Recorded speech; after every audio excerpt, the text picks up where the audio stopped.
முரசொலி 29/4/2025 பரவட்டும் பாவேந்தர். தமிழ் மொழிக்கு பாவேந்தர் திராவிட இயக்கத்தின் புரட்சி கவிஞர், தமிழ் இனத்தின் மறுமலர்ச்சி கவிஞர் பாரதிதாசன் அவர்களை போற்றும் வகையில் ஏப்ரல் 29 முதல் மே 5 வரை ஒரு வார காலத்திற்கு தமிழ் வார விழா கொண்டாடப்படும் என்று மாண்புமிகு முதலமைச்சர் மு.க. ஸ்டாலின் அவர்கள் அறிவித்துள்ளார்கள். வீழ்ச்சியுறு தமிழகத்தில் எழுச்சி வேண்டும் என்றார் பாவேந்தர். அத்தகைய எழுச்சியை இந்த விழாக்கள் உருவாக்க வேண்டும். கடல் போல செந்தமிழை பரப்ப வேண்டும் என்றார் பாவேந்தர். செந்தமிழை பரப்ப இந்த விழாக்கள் பயன்படும். வையம் ஆண்ட வண்டமிழ் மரபே உன் கையிருப்பை காட்ட எழுந்திரு என்றார் பாவேந்தர். தமிழர் தம் அறிவு செல்வத்தை காட்ட இந்த விழாக்கள் பயன்படும் என்று அறிவித்திருக்கிறார் மாண்புமிகு முதலமைச்சர் அவர்கள். தமிழ் ஆட்சி, தமிழ் இனத்தின் ஆட்சி நடந்து வருகிறது என்பதற்கு இதுவும் ஒரு சாட்சியாகும். வள்ளுவருக்கு அடுத்து புரட்சி கவிஞர் பாரதிதாசனைத்தான் வைக்க வேண்டும் என்று சொன்னவர் தந்தை பெரியார். பாவேந்தரின் பாடல்களை முதலில் திரட்டி முதல் தொகுப்பை 1937 ஆண்டே கொண்டு வந்தவர் குத்தூசி குருசாமி. 1928 ஆண்டு சுயமரியாதை இயக்கத்தில் தன்னை இணைத்து கொண்டார் பாவேந்தர். 1938 இந்தி எதிர்ப்பு பேரியக்கத்துக்கு பாவேந்தர் எழுதி தந்த பாட்டே போர் பாட்டு ஆனது. பாரதிதாசன் கவிதைகள் என்னும் புத்தகம் தமிழ்நாட்டுக்கு ஒரு சிறந்த பொக்கிஷமாகும். தோழர் பாரதிதாசன் அவர்கள் தமிழ்நாட்டிற்கு புதியவர் அல்ல. அவர் சென்ற 10 ஆண்டுகளாக சுயமரியாதை இயக்கத்தில் தீவிரமாய் ஈடுபட்டு வருகின்றார். அவர் சுயமரியாதை இயக்கத்தின் ஒப்பற்ற கவி. இந்த ஒரு காரணத்தினாலேயே அவர் இன்று தமிழ்நாட்டின் சிறந்த கவியாயிருந்தும் அவருடைய புகழ் போதுமான வரையில் பரவாமல் இருக்கிறது. ஆனால் அவர் மட்டும் வெறும் புகழை விரும்பினார். ஆனால் காலத்திற்கும் பாமர மக்கள் உணர்ச்சிக்கும் ஏற்றவாறு தம் கருத்துக்களை மாற்றிக்கொண்டு மிகச்சிறந்த கவி என்ற பெயரை எளிதில் பெற்றுவிடலாம். ஆனால் உண்மை, நியாயம், அறிவு முதலியவற்றை சிறிதும் விற்று கொடுக்க இசையாத இயற்கையான ஒரு பிடிவாத முடையவராதலால் அவர் புகழை எதிர்பாராமல் தம் கொள்கைகளில் விடாப்பிடியாய் இருந்து வருகிறார். இக்குணத்தை நான் அவரிடம் பல தடவைகள் கண்டிருக்கின்றேன் என்று அந்நூலுக்கு எழுதிய மதிப்புரையில் குறிப்பிட்டார் தந்தை பெரியார். ஏறத்தாழ 2000 ஆண்டுகளாக கீழ்நோக்கி சென்று கொண்டிருந்த தமிழகத்தை நன்னிலை நோக்கி நடத்த கிடைத்த தலைவர் ஒருவரே. அவர்தாம் நம் பெரியார் என்று எழுதினார் பாவேந்தர்.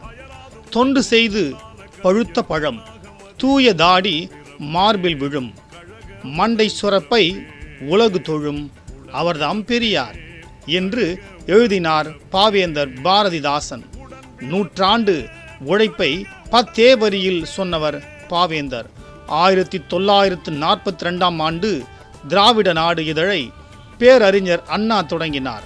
முகப்பில் தமிழுக்கு அமுதென்று பேர், அந்த தமிழ் இன்ப தமிழங்கள் உயிருக்கு நேர் என்ற பாரதிதாசன் வரிகள்தான் எழுதப்பட்டது. பாவேந்தருக்கு நிதி திரட்டி அளித்தவர் பேரறிஞர் அண்ணா. 1941 ஆண்டு தமிழ்நாடு தமிழ் மாணவர் மன்றம் தொடங்கினார் தலைவர் கலைஞர். தமிழ் மாணவர் மன்றத்தில் ஆண்டு விழாவுக்கு புரட்சி கவிஞர் பாரதிதாசன் அவர்கள் அனுப்பிய வாழ்த்துப்பா உணர்ச்சி கவியாக அமைந்தது. தன் பொழிலில் குயில் பாடும் திருவாரூரில் தமிழ்நாடு தமிழ் மாணவர் மன்றங்கான் என்று தொடங்கும் கவிதை கிளம்பிற்று கான் தமிழ் சிங்க கூட்டம், கிழித்தெறிய தேடுது கான் பகை கூட்டத்தை என்று முடியும். இப்படி தமிழ் சிங்க கூட்டத்தை தமிழ்நாட்டில் உருவாக்கியவை பாவேந்தரின் கவிதைகள். அவரது ஒவ்வொரு வரியும் 1000 பேரை உணர்ச்சி கொள்ள வைத்திருக்கும். வரிக்கு வரி, வரிப்புலி வார்த்தைகளை வடித்து தந்தவர் பாவேந்தர். இவன் ஒரு சுருட்டு கவிஞன், புகை சுருட்டுக் கவிஞன். இவன் புரட்டுக் கவிஞனாவான். மூட பழக்கமெல்லாம் தலைகீழா புரட்டும் கவிஞனாவான். கருத்துக் கவிஞன், சற்று கருத்த கவிஞன், காலக்கவிஞன், முக்கால கவிஞன் என்று எழுதினார் முத்தமிழறிஞர் கலைஞர். இப்படி தந்தை பெரியார், பேரறிஞர் அண்ணா, முத்தமிழறிஞர் கலைஞர் ஆகிய மூவரையும் ஈர்த்தவர் பாவேந்தர். பாவேந்தர் என்றால் தமிழ் இயக்கம், தமிழ் இயக்கம் என்றால் பாவேந்தர். எங்கள் வாழ்வும் எங்கள் வளமும் மங்காத தமிழ் என்று சங்கே முழங்கு. எங்கள் பகைவர் எங்கோ மறைந்தார், இங்குள்ள தமிழர் ஒன்றாதல் கண்டே. பொங்கு தமிழருக்கு இன்னல் விளைந்தால் சங்காரம் நிசமின்று சங்கே முழங்கு என்று முழங்கியவர் புரட்சிக்கவி. திராவிடம், தமிழம் ஆகிய இரண்டும் ஒரே பொருள் தரும் இருவேறு சொற்கள் என்பதை மிக தெளிவாக சொன்னவர் பாவேந்தர். திராவிடத்தின் தீமையெல்லாம் திராவிடரின் தீமை என்க, திராவிடத்தின் நலமெல்லாம் திராவிடரின் நலம் என்க என்றவர் அவர். திராவிடத்தை மீட்பீர், நம் செந்தமிழை மீட்பீர் என்று சேர்த்து சொன்னார் பாவேந்தர். அத்தகைய பாவேந்தர் பெயரால் ஒரு வார காலம் தமிழ் வார விழா நடத்த தமிழ்நாடு முதலமைச்சர் அவர்கள் பிறப்பித்த அரசாணை தமிழாணையாகும்.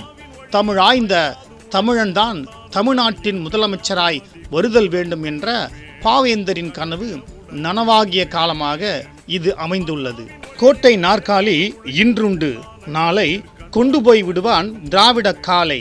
கேட்டை விசாரித்து திராவிடர் கொள்கையை கிள்ள நினைப்பது மடமையாம் செய்கை என்று எழுதியவர் பாவேந்தர். அத்தகைய திராவிட காலை ஆட்சி நடக்கிறது.